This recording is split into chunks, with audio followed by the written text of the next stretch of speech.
troisième étape essentielle au cœur de Milan, la place de la Scala, avec d'abord la statue de Léonard et sa bande. Bon bah il est là, le maître. Ci guarda direttamente negli occhi. Abbiamo fatto eye contact con Leonardo. Ehi, ciao! Al rinnovatore delle arti e delle scienze. Et je crois que les 4, c'est ses assistants qu'il a formés. Et je sais qu'il y en a un des 4 avec qui il couchait. Oh my God. Ah, est-ce que je vais m'en souvenir? Marco Doggiono, Boltraffio, Cesare da Sesto. Ah, c'est lui, je crois, Salaino, ça me dit quelque chose. Un nom que j'ai découvert il y a quelques années dans l'excellent livre de Sophie Chauveau, L'Obsession Vinci. Cet Andrea Salaino, en réalité, il s'appelle Gian Giacomo Caprotti. Mais Leonardo l'a surnommé Salaino ou Salai, ce qui signifie petit diable, parce que c'était un peu un enfant terrible. Léonard le recueille en 1490, alors que Salai n'a que 10 ans.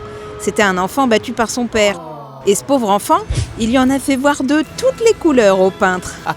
Léonard le décrit lui-même comme voleur, menteur, têtu et glouton. On imagine l'ambiance dans l'atelier. Et pourtant, il l'aura à ses côtés pendant presque 30 ans. Et pas que pour lui touiller les pigments, si vous voyez ce que je veux dire. Bon, oui, ça se sait un peu, Léonard aimait les hommes.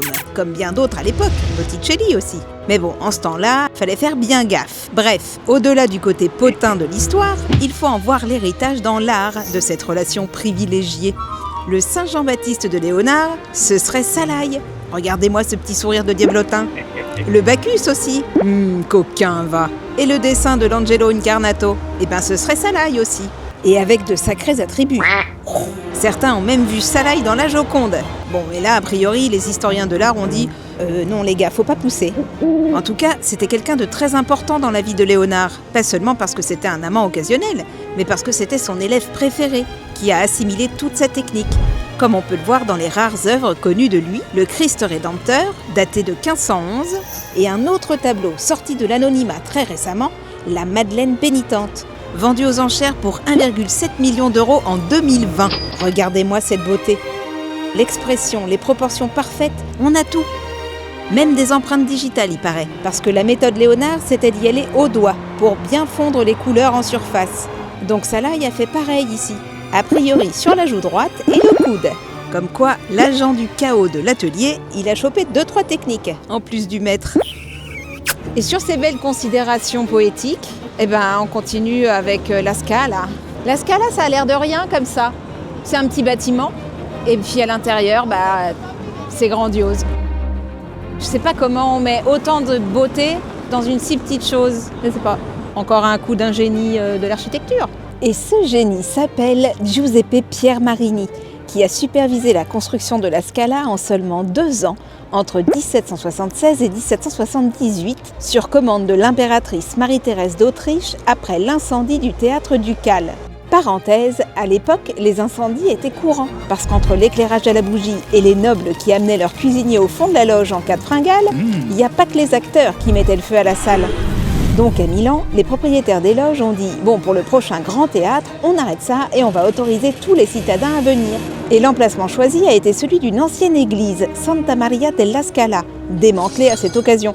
D'où le nom de la Scala. Et l'architecte Giuseppe, il ne pouvait pas vraiment pousser les murs, il devait s'insérer dans le quartier de cette église, en plein centre de Milan. Et de toute façon, il suit les codes néoclassiques qu'il affectionne. Donc, façade simple, ligne droite, peu d'ornements. Comme ça, ensuite, le public est complètement ébloui à l'intérieur. Et a fortiori pour un théâtre, c'est génial. On passe une porte et on entre dans un monde merveilleux, où on sait qu'on va vivre de grandes émotions. Bon, autant vous dire qu'à l'intérieur, il a optimisé chaque millimètre Giuseppe, avec une forme de fer à cheval pour agrandir l'espace, sans avoir à élargir la façade. Malin! Et puis il s'est étalé en hauteur, avec cet empilement de loges, et avec des parois en bois et stuc pour amplifier le son.